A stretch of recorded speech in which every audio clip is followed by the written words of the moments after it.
One word stopped the Alpha King cold. Lydia Monroe knelt at the center of Silver Creek's great hall, with silver restraints around her wrists and nearly 200 wolves watching her as if the verdict had already erased her name. The room smelled of cedar smoke, polished stone, and rain carried in on heavy cloaks. At the far end, beneath the black and silver banner of the crown, Alpha King Ethan Caldwell sat motionless on the raised dais. He had barely spoken since the trial began. That frightened Lydia more than anger would have.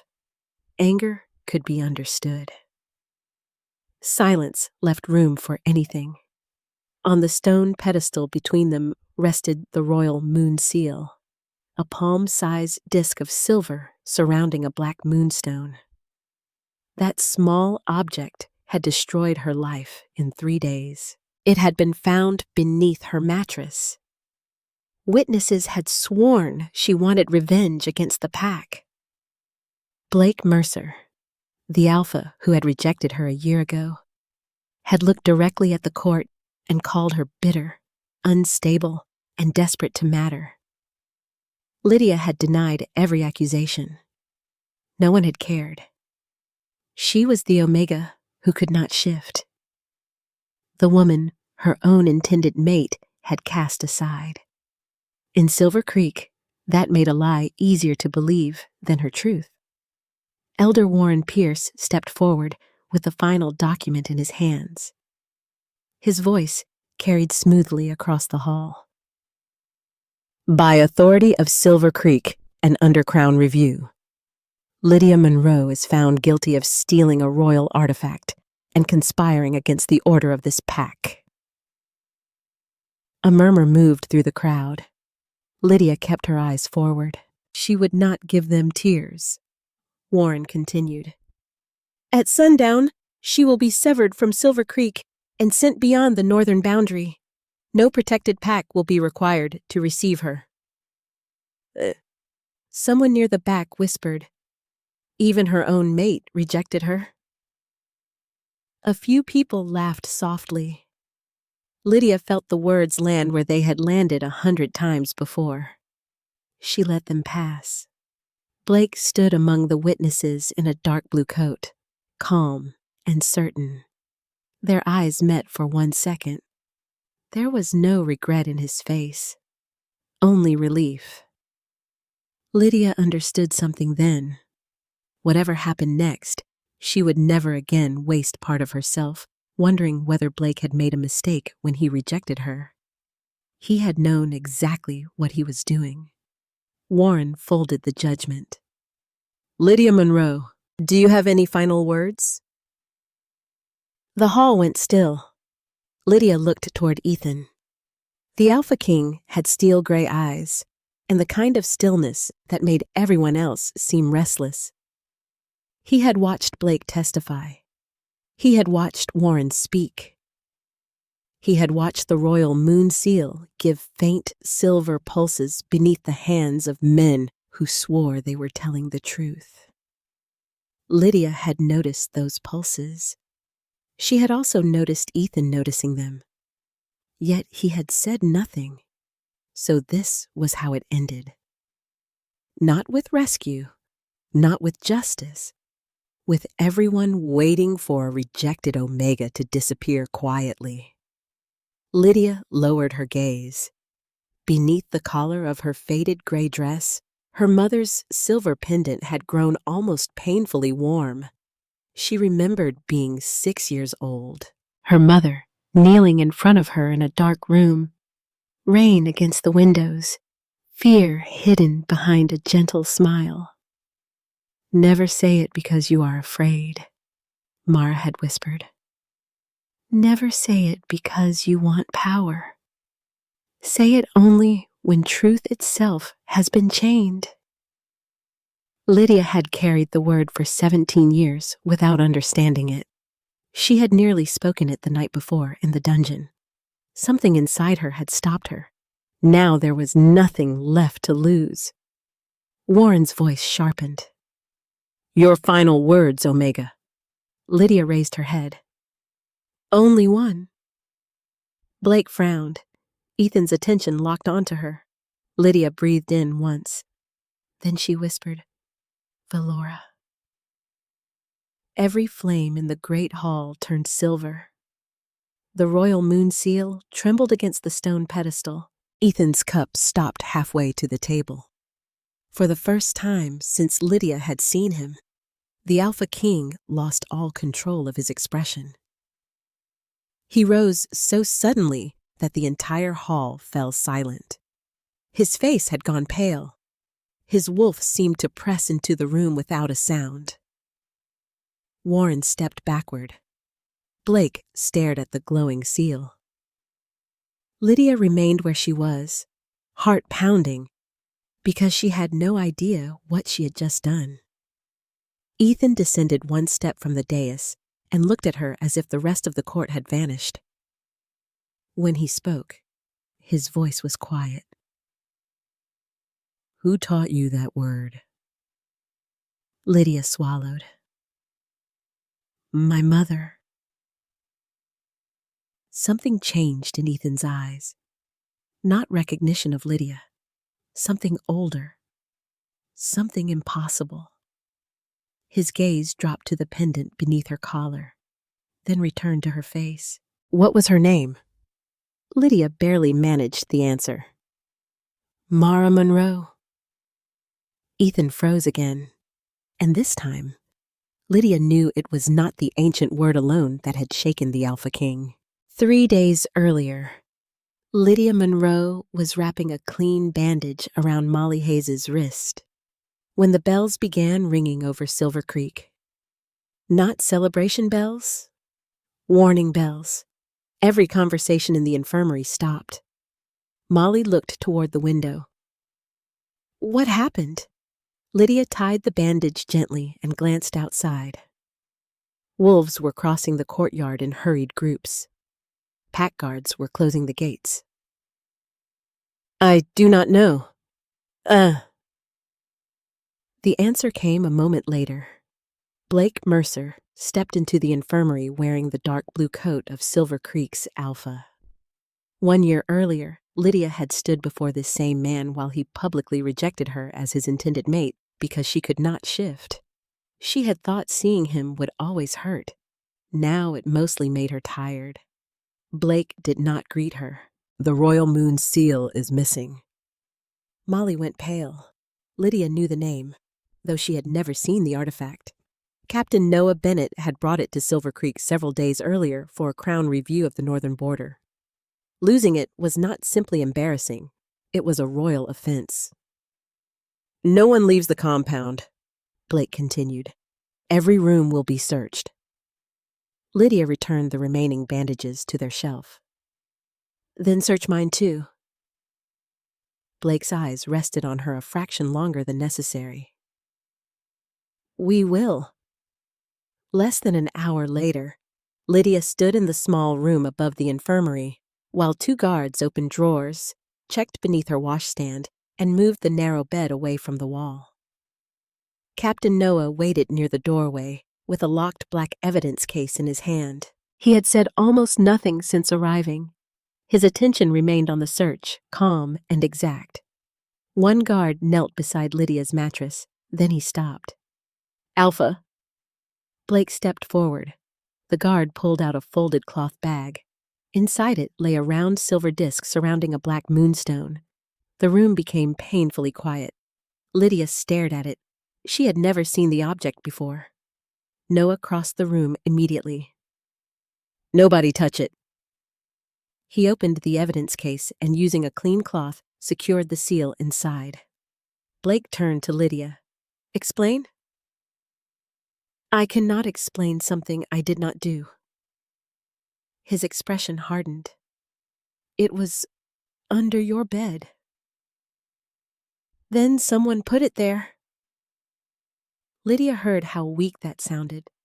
She also heard the whispers beginning in the hall outside. Rejected Omega, wolfless, bitter. The old labels were already becoming evidence in people's minds.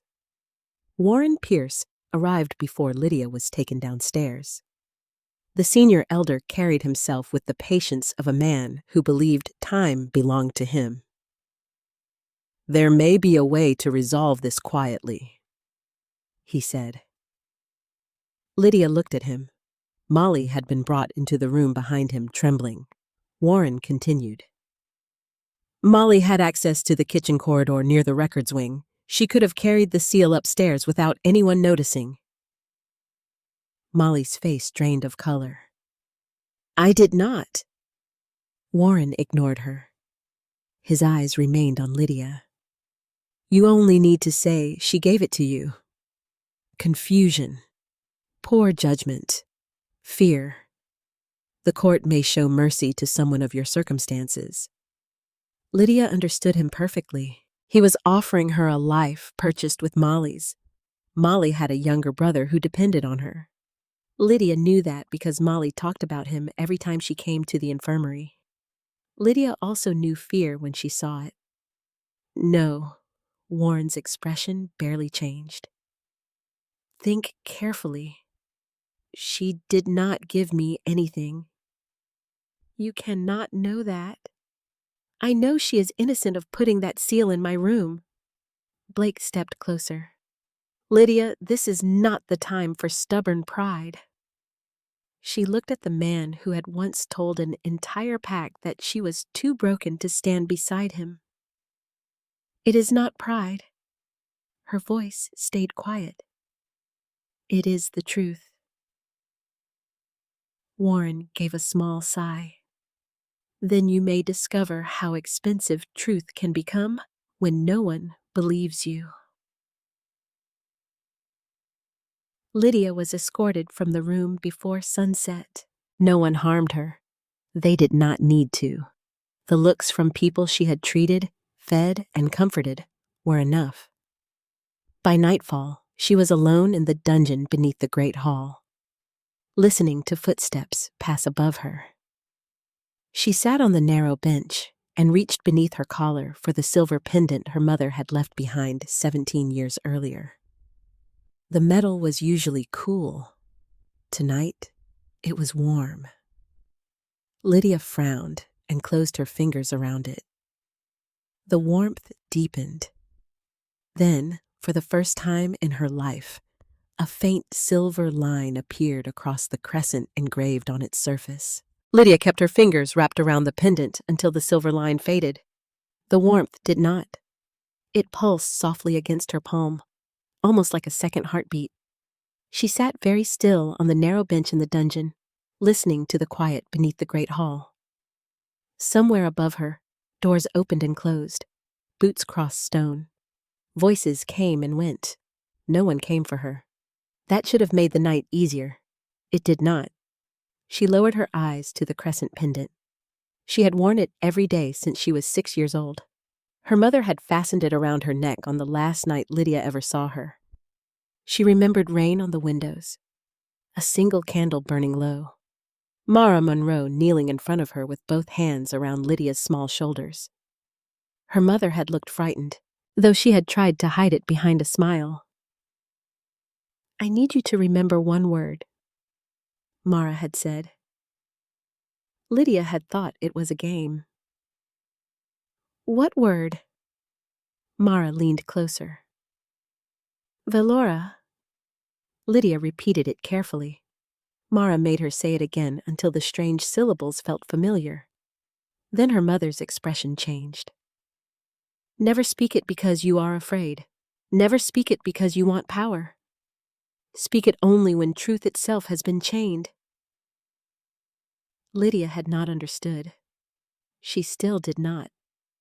By morning, Mara was gone. Silver Creek said she had abandoned her daughter. Some claimed she had run away with a rogue.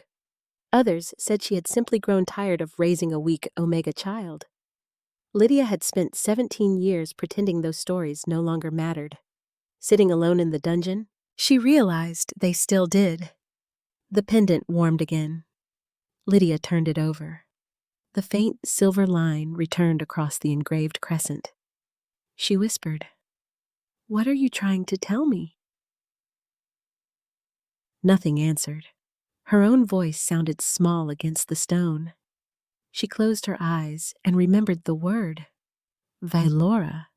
She had never spoken it since childhood, not once. Now it seemed to press against the back of her thoughts. Lydia drew a slow breath. The pendant flashed hot enough to make her stop. Not painful. A warning, or perhaps recognition. She stared at it. The silver line brightened, then vanished. Lydia's heart began to beat faster. Her mother had not given her a meaningless word. That much was suddenly clear. A key turned in the outer door. Lydia slipped the pendant beneath her collar as Captain Noah Bennett appeared beyond the bars. He carried no evidence case this time. His expression was composed, but more serious than before. Lydia Monroe. She stood. Has something happened? The Crown has been notified that the Royal Moon Seal was compromised. Lydia almost laughed at the careful wording. Compromised. That is one way to describe finding it under my bed. Noah did not react to the bitterness. The Alpha King received my report before midnight. Lydia's breath caught. Why would he care about me? I did not say he was coming because of you. Noah paused. He is coming because someone used a crown artifact before it disappeared. Lydia stared at him. Used it? That is all I am authorized to say. The answer changed something. Until that moment, Lydia had believed the accusation began when the seal appeared in her room. Now she understood the crime had started earlier. Someone had done something with it first. Someone who needed her blamed afterward. Noah turned to leave. The Alpha King will reach Silver Creek tomorrow morning. He will preside over the investigation himself. Lydia looked down at the pendant hidden beneath her dress. It had begun to warm again. Captain. Noah stopped. Lydia almost asked him about Veyra. The question reached her lips. Then she remembered her mother's warning. Do not speak it from fear. Nothing, Lydia said. Noah studied her for a moment, then walked away. The door closed. Lydia remained standing in the silence, one hand over the pendant. For the first time since the seal had been found, fear was no longer the strongest thing inside her. It was curiosity. Somewhere beyond Silver Creek, a king was riding toward a crime that had already been arranged to bury her. And beneath Lydia's fingers, the silver crescent glowed once more. Morning reached Silver Creek beneath a low gray sky, and Lydia knew the Alpha King had arrived before anyone spoke his name. The entire compound changed around him. Doors opened faster, voices dropped lower. Even the footsteps above the dungeon seemed more careful. Lydia stood from the narrow bench and pressed one hand over the pendant beneath her dress. The silver crescent had cooled before dawn, but she had barely slept. Captain Noah Bennett had told her the Royal Moon Seal had been used before it disappeared. That meant someone had needed it for something. Then someone had needed her to take the blame. Upstairs, Ethan Caldwell crossed the main courtyard without ceremony. He wore black beneath a dark traveling coat, with a small silver wolf at his collar. Blake Mercer waited at the Great Hall steps beside Elder Warren Pierce. Both men lowered their heads. Your Majesty, Blake said. Silver Creek regrets that this matter required your personal attention. Ethan looked at him for a long moment. A crown artifact disappeared under your protection. It became personal the moment someone used my authority without permission. Blake's expression tightened. Ethan walked past him. Captain Noah followed with the locked evidence case. Inside the Crown Records room, Noah placed several documents across a long wooden table. The seal arrived 4 days ago, he said. It remained under joint Crown and Silver Creek security. Sometime before it was reported missing, someone used it to authenticate this. Ethan picked up the first page.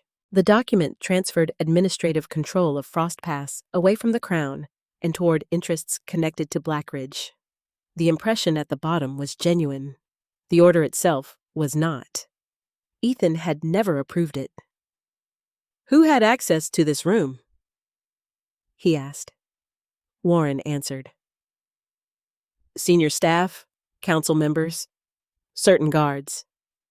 The accused worked nearby in the infirmary. Ethan raised his eyes.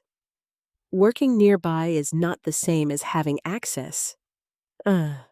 Warren paused. "No, Your Majesty.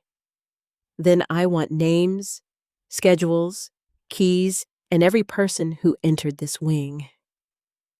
Warren inclined his head, but Ethan saw the brief tension in his jaw.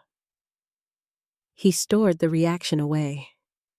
An hour later, Lydia heard measured footsteps descending toward the dungeon.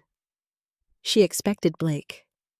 Instead, Ethan Caldwell appeared beyond the bars with Noah waiting several feet behind him. Lydia rose. The king was taller than she expected, but what unsettled her was not his size, it was his stillness. He did not look like a man who needed to remind anyone of his power. "Lydia Monroe," he said. "You deny taking the royal moon seal. Yes. You deny knowing how it reached your room. Yes. And you believe someone deliberately chose you." Lydia met his steel gray eyes. "I know someone did." Ethan studied her. "Why you?" "Because no one would have trouble believing the worst about me." The words came out more quietly than she intended. Ethan did not look away. Lydia continued. "I cannot shift. Blake rejected me. I have no powerful family. If someone needed a person, nobody would defend. I was convenient." Something moved behind Ethan's expression. Not pity, something sharper. "Convenient," he repeated. Lydia nodded. Silence settled between them. Without realizing it, she began humming under her breath.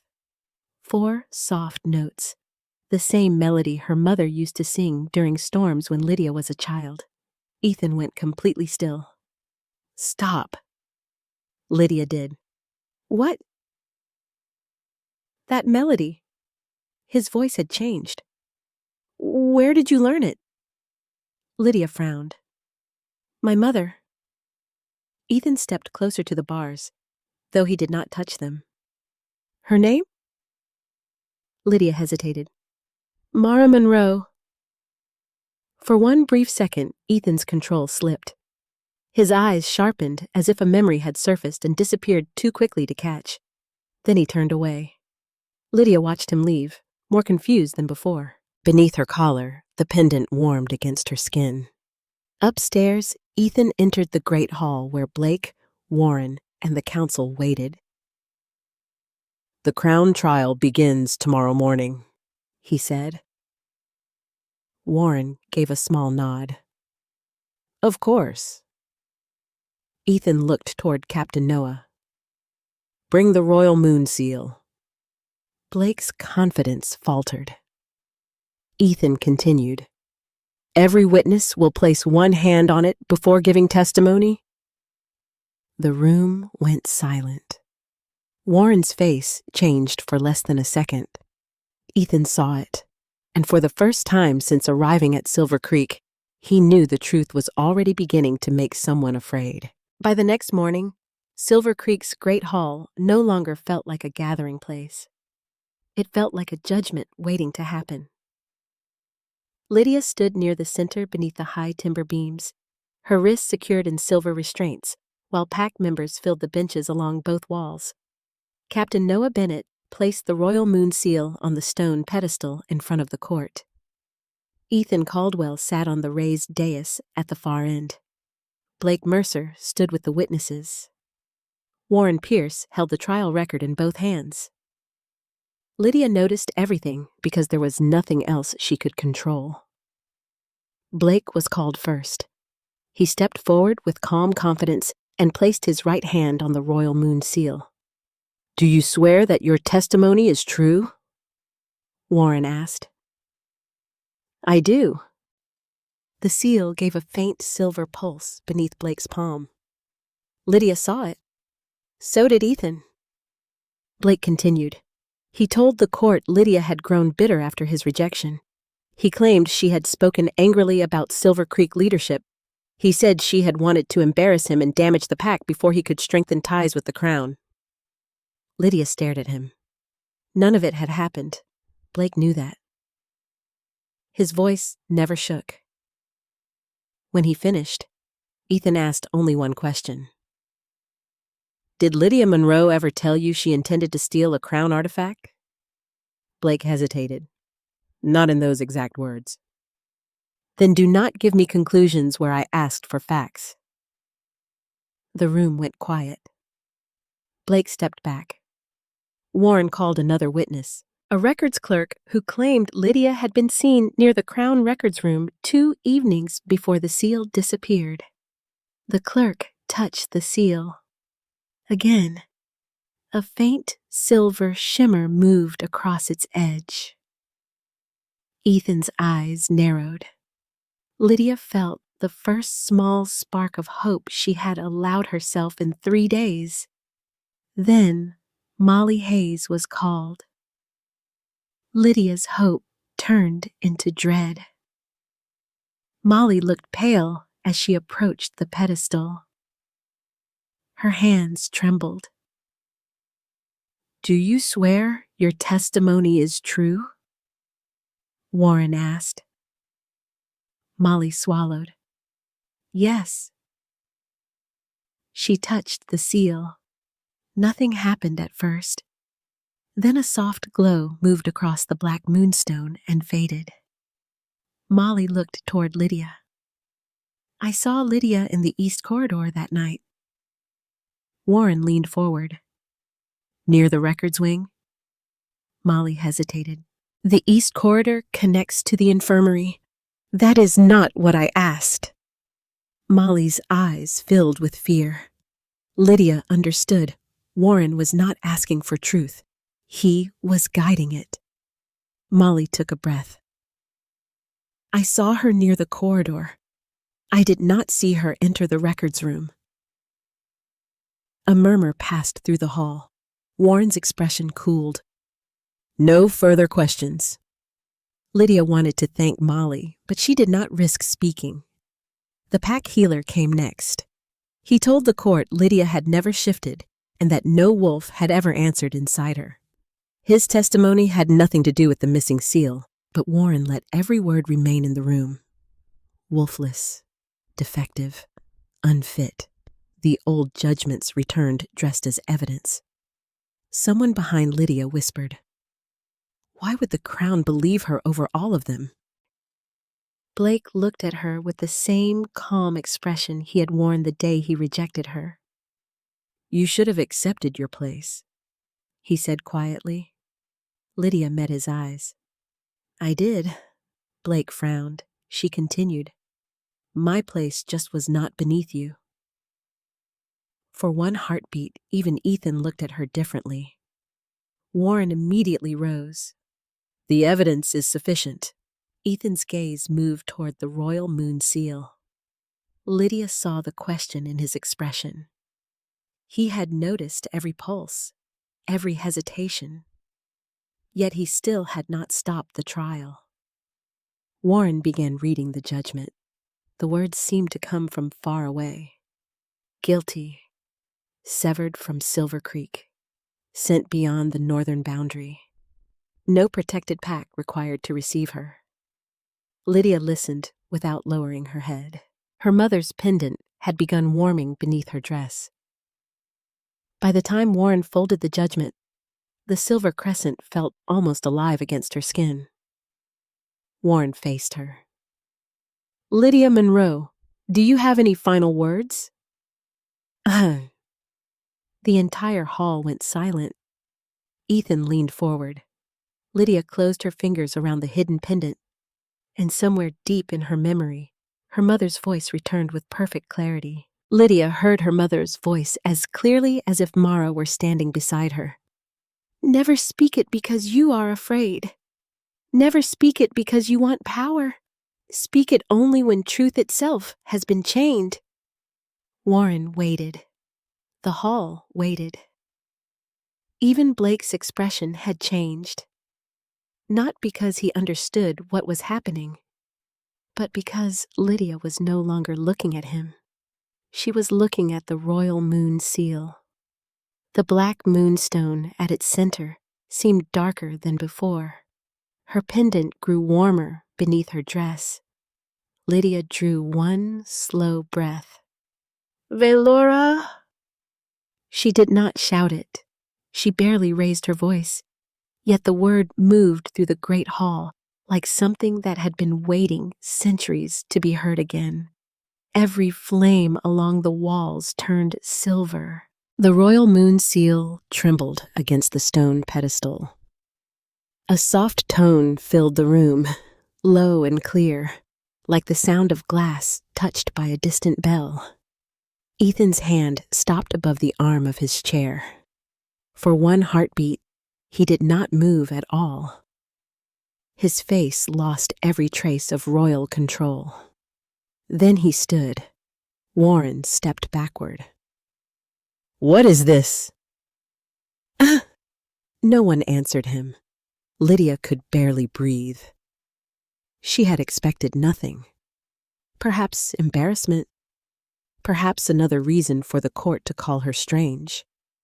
Instead, the seal had answered her. Ethan descended one step from the dais. Who taught you that word? Lydia's throat felt dry. My mother. Her name. Mara Monroe.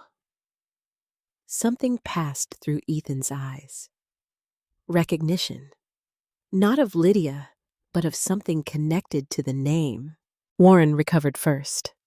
Your Majesty, whatever trick this is, the judgment has already been issued. Ethan looked at him. No. Warren went silent. Ethan's voice remained calm. The judgment was issued under Crown review. The Crown has not closed this trial. The silver light around the seal intensified. Blake moved toward the pedestal. Then we should remove the artifact until we know what she has done to it. Do not touch it. Ethan did not raise his voice. He did not need to. Blake stopped. Captain Noah stepped closer to the pedestal, careful not to place his hands on the seal. Lydia looked between them. What does Veyra mean? Ethan's attention returned to her. For the first time, he seemed to consider how little she actually knew. It is first tongue, he said, an old legal invocation. Lydia stared at him. Legal? Not a spell of attack, not a command. Ethan descended another step. It means, let the first crown witness. A whisper moved through the hall. Warren's face had gone pale. Ethan continued. Long before Silver Creek existed, certain oathkeepers served beside the crown. They did not judge guilt. They awakened the record of sworn acts when powerful people disputed the truth. Lydia looked at the glowing seal. Oathkeepers? Moon, oathkeepers. Ethan's eyes held hers. Their line was believed to be gone. The pendant beneath Lydia's collar pulsed once, hard enough to make her catch her breath. Ethan noticed. So did Warren. This proves nothing, Warren said quickly. A forgotten word cannot erase testimony. You are correct, Ethan said. Warren blinked, almost relieved. Ethan turned toward the seal. The word does not erase testimony. It tests what already exists. Noah looked at him. Witness mode? Ethan nodded once. If this is truly what I think it is. Blake's confidence cracked. And if it is not? Ethan's gaze shifted to him. Then nothing happens. The seal lifted half an inch above the pedestal. Silver symbols appeared around its edge. Lydia stepped back instinctively, but the restraints limited her movement. Ethan saw the chains pull tight. His expression hardened. No one touches her. Warren opened his mouth. Ethan looked at him. That is not a request. The room became perfectly still. The seal rotated slowly in the air. Then a voice emerged from it, faint at first, distorted. Lydia recognized it only after the second sentence. Blake. Once the border transfer is signed, the Crown will not see the difference until it is too late. Another voice followed. Warren. And the seal? Blake answered. We return it where everyone will know exactly who to blame. Lydia felt the floor disappear beneath her sense of reality. Around the hall, wolves turned toward Blake. His face had lost all color. Then the recording continued, clearer now. Blake's voice came one final time. Use Lydia. No one will defend a rejected Omega. For several seconds, no one in the great hall moved. Blake's recorded words seemed to remain in the air long after the royal moon seal fell silent. Use Lydia. No one will defend a rejected Omega. Lydia looked at him across the room, and something inside her changed. The rejection had hurt. The accusations had hurt more. But this was different. Blake had not simply believed she was weak. He had counted on it. He had built his plan around the idea that her life carried less weight than his ambition. Blake found his voice first. That proves nothing. The seal could be distorted. Captain Noah stepped between him and the pedestal. Do not approach the evidence. Warren lifted both hands. Your Majesty, ancient magic cannot replace legal testimony. Ethan Caldwell turned slowly toward him. His face had become unreadable again. I agree. Warren hesitated. Ethan continued. Which is why the trial will continue. A ripple passed through the room. Lydia stared at him. Ethan returned to the dais, but he did not sit. Only the subject of the trial has changed. His eyes moved from Blake to Warren. We are no longer determining whether Lydia Monroe stole the royal moon seal. We are determining who used it to forge crown authority and who arranged for an innocent woman to carry the blame. Blake's confidence disappeared. You cannot accuse an alpha based on fragments. Then you should welcome the rest. Ethan looked toward Noah. Proceed. Noah examined the symbols moving around the seal. Witness mode is still active. Ethan nodded. Let it finish what was already recorded. The moonstone brightened. Another oath echo surfaced. Warren's voice came first. Frost Pass gives Blackridge access to the northern trade route. Once control changes hands, Silver Creek receives its share. Blake answered, quieter now. And the crown? By the time Caldwell notices, the transfer will appear lawful. Lydia heard several wolves inhale sharply. Frost Pass was more than a strip of mountain road. Merchants used it to move medicine, grain, timber, and winter supplies between northern territories. Control of the route meant money, influence, leverage over smaller packs. The seal gave another silver pulse. A third voice appeared, one Lydia did not recognize. What about the artifact afterward? Warren answered. It will be found somewhere believable. Blake gave a short laugh in the recording. Not somewhere, someone. Lydia's hands tightened inside the restraints. The memory shifted again. Blake's voice became clearer. She works above the infirmary. People come and go all day. If anyone asks how she reached the records wing, we say she used the east corridor. Molly covered her mouth. Lydia turned toward her. The young Omega looked horrified. Now Lydia understood why Warren had pushed Molly so hard. Her frightened testimony had never been meant to prove the entire crime. It had only been meant to make the lie sound possible. I am sorry, Molly whispered. Warren snapped toward her. Be quiet. Ethan's gaze hardened. She will speak if she chooses. Molly looked at Lydia. He threatened my brother's position. He told me I only had to say, I saw you in the corridor. I never saw you near the records room. Lydia felt anger rise, but not toward Molly. I know. Molly's eyes filled with relief. Blake stepped forward. This is becoming a spectacle. Huh? Lydia finally looked at him. No. The spectacle was putting me in chains while you watched. The hall went still again. Blake's face tightened. Lydia continued, her voice calm. This is the part where people hear what you thought would stay hidden. Ethan watched her for a long moment, then faced the court.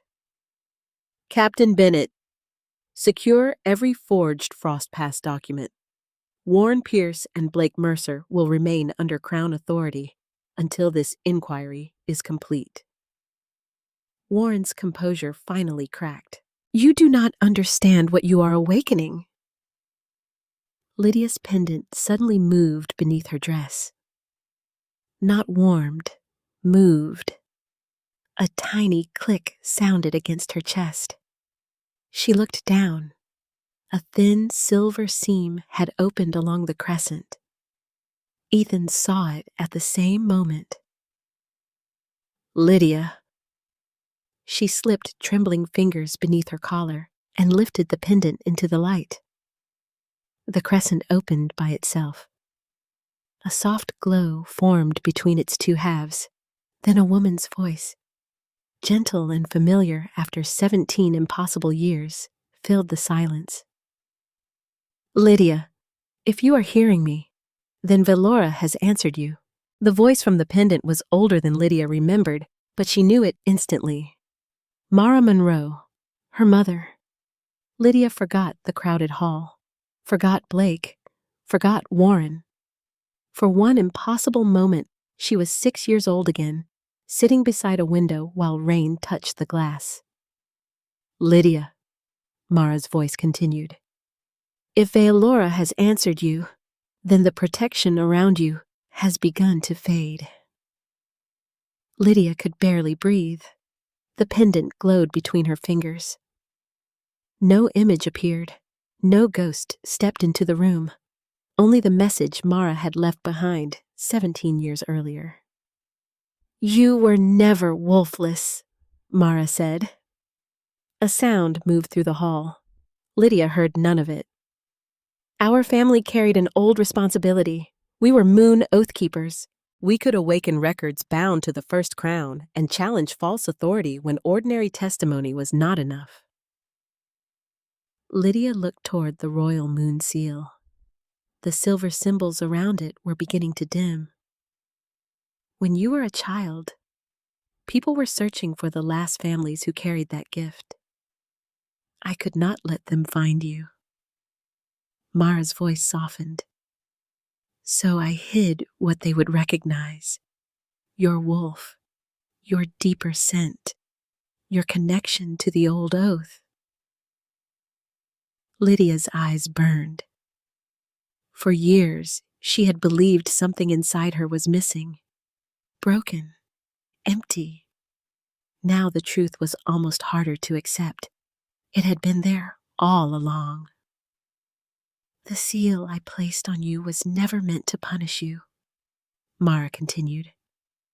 It was meant to keep you alive until truth could protect you better than secrecy could. Lydia closed her eyes. Why did you leave me? She whispered, though she knew the message could not answer a new question. Then Mara's final words came.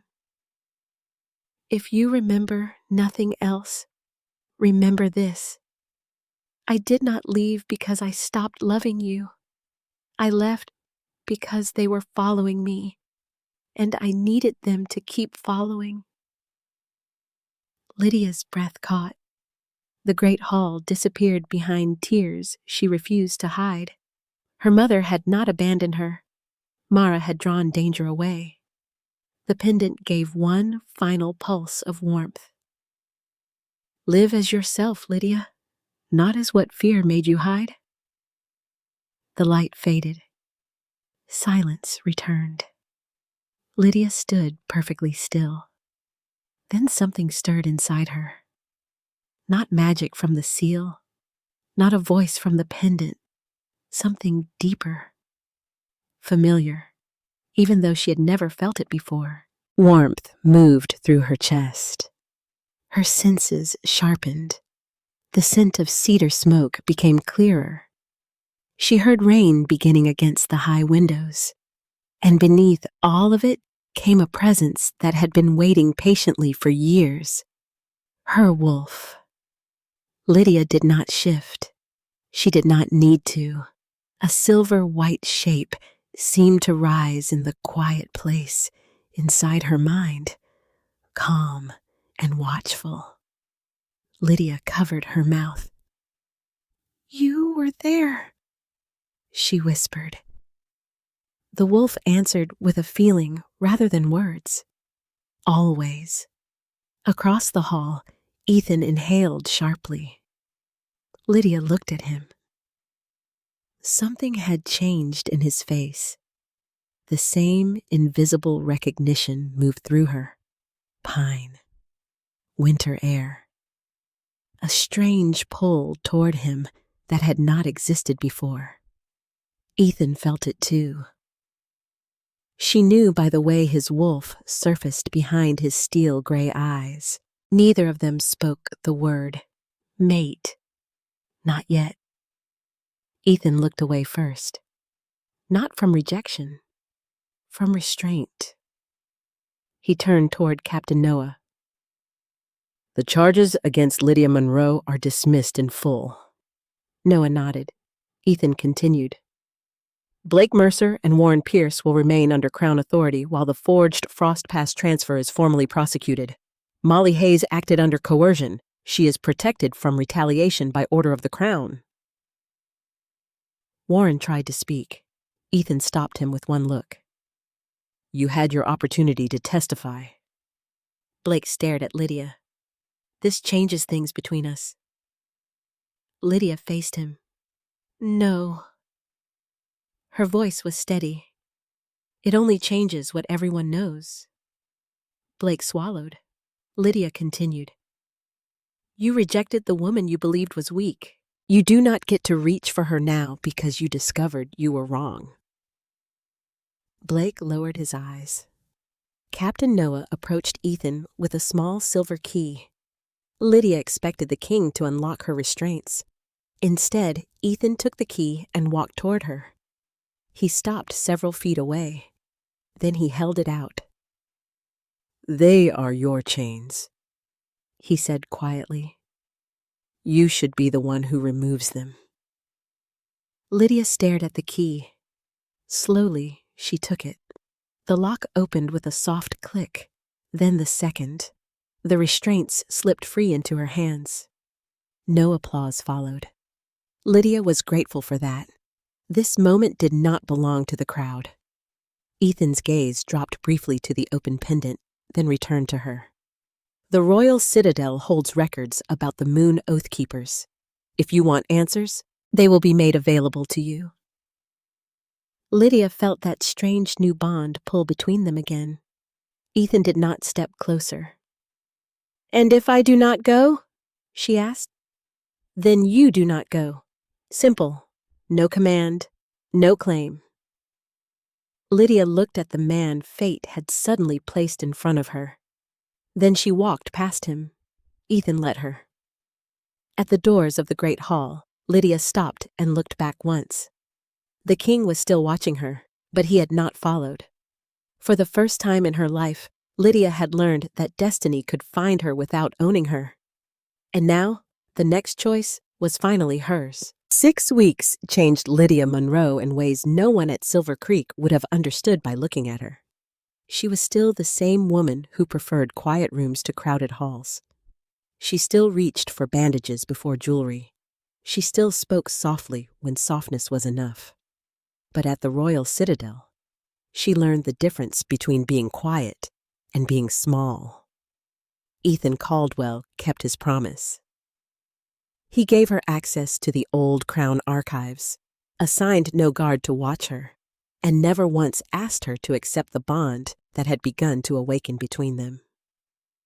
Lydia studied the Moon Oathkeepers, read the laws Mara had once served, and slowly understood that her mother had not hidden power inside her. Mara had protected a responsibility until Lydia was old enough to choose what to do with it. Ethan gave her that same choice. Some mornings, they spoke over breakfast about Crown law. Other days, they walked the Citadel gardens while Lydia asked questions he could not always answer. She noticed how he thanked servants by name.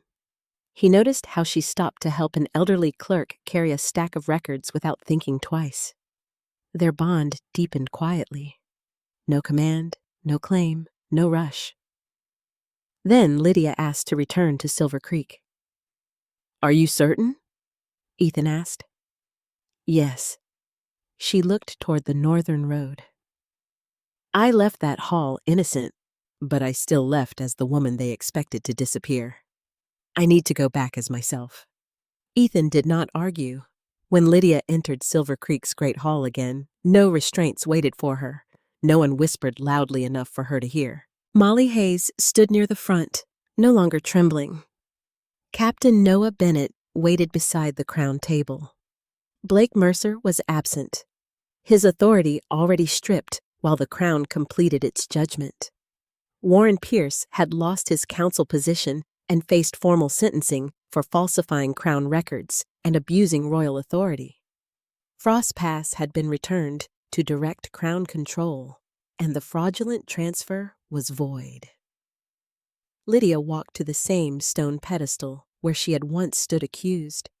This time, Ethan stood beside her, not above her. "Silver Creek's laws failed before the magic did," Lydia said. Her voice carried through the hall. "People believed rank before evidence, reputation before facts. That cannot happen again." Ethan placed the new decree on the table. Under the Fair Trial Decree, testimony could no longer be dismissed or elevated solely because someone was Alpha, Beta, or Omega. Coerced witnesses received crown protection. Royal evidence required independent chain of custody review. Molly became one of the first members of a new local council charged with protecting low-ranking wolves from retaliation. Blake's father stood before Lydia after the decree was read. "I should have seen what was happening in my own pack." Lydia studied him. "Then make sure the next person does not need a king to be believed." She did not offer easy forgiveness. She did not need to. By sunset, her work there was finished. Outside, the sky had cleared, and the first stars were appearing above the trees. Ethan waited near the edge of the courtyard without guards or ceremony. Lydia approached him slowly. "You could have asked me weeks ago," she said. "I could have." "Why did you not?" Ethan looked at her for a long moment. "Because fate may tell me who you are to my wolf." It does not tell me what you owe me. Lydia felt the bond between them warm, gentle, certain. Ethan lowered himself to one knee. Lydia Monroe, I know what fate says. I want to know what you say.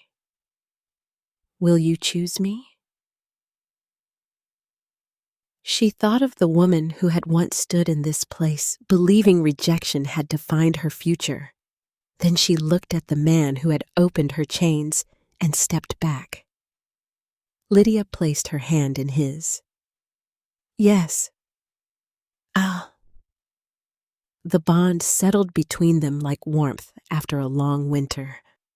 3 months later, Lydia stood in the royal citadel as the crown formally recognized her as Moon Oathkeeper and Luna.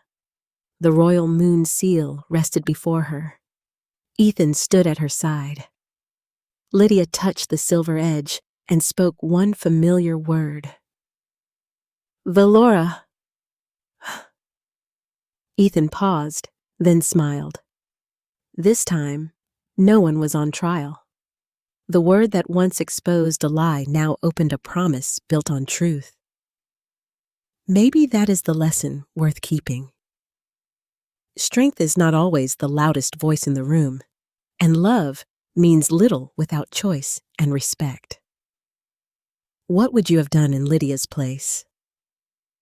Share your thoughts below and subscribe if you want more stories where courage, justice, and destiny finally meet.